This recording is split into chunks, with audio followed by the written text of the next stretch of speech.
Hello, today we will discuss Aham Brahmasmi. In my first video, we saw that Satchidananda Brahman is basically things exist. Over time, they grow or accumulate some other things, and at the and after that, it will either get destroyed. It itself will get destroyed into new things, or it has the potential to destroy something else into new things. So. Aham Brahmasmi is generally considered as an arrogant statement like I am the god or I am everything, like that it is perceived. But if we look at from this angle, it is not like that actually. It is like I also am, I also exist, I accumulate things over time, or and then that situation will either result in my own things getting destroyed in new things, or I will be able to destroy something else into new things. That is the idea, I think.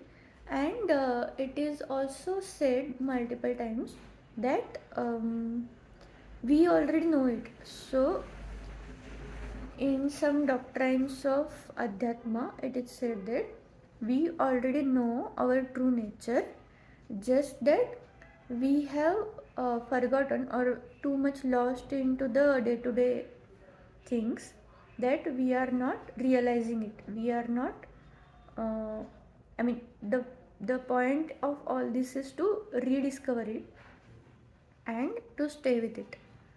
So, we already know, I think this thought is coming from that, okay, how do we know anything, how do we know that we know this, that we are able to apply it.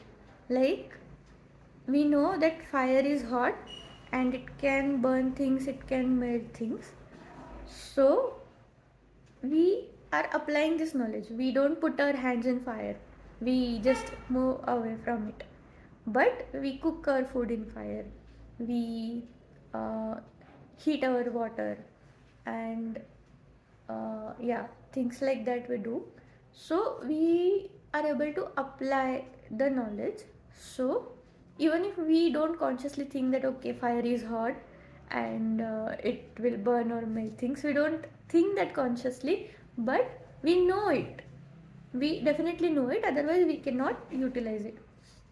So similarly, all the living beings actually kind of know this, that I exist, I accumulate things, and the this has the potential to either destroy something else into new forms, or small new things, or I will get destroyed in new things.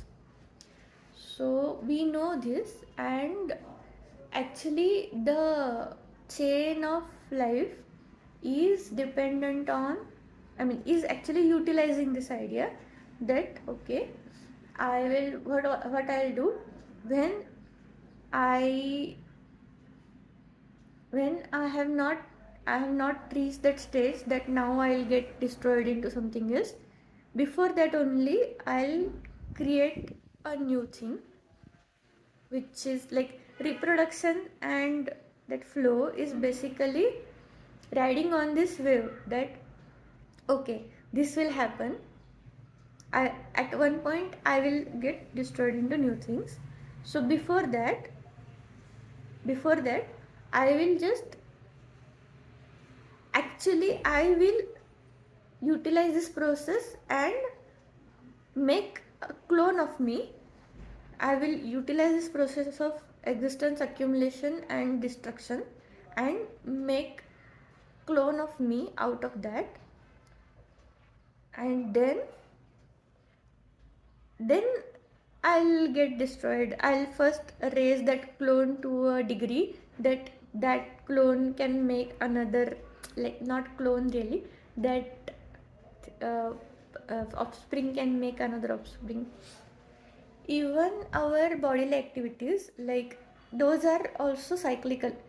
Those are also considered, like we eat, we convert that food in our nutrients or blood, and then that those nutrients are getting utilized to again collect food, because we will have to eat again, and also those are getting utilized to uh, make that offspring survive, so that I know I will die, so I am making the arrangement for it.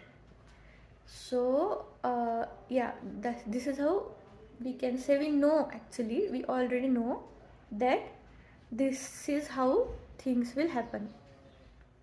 uh, yeah, so basically Aham Brahmasmi is that we will keep this in our mind. We will keep reminding ourselves. Why to keep reminding? Like, we can get lost in the day to day drama, day to day activities, and we will not be aware of this idea. And if we are not aware, we cannot apply that. Subconsciously we will anyway apply, but if we have this in our conscious thought, maybe it will be more useful. So this is the thought probably behind Aham Brahmasmi, Satchidananda Brahman, and Aham Brahmasmi. Yeah, probably. Yeah, thank you.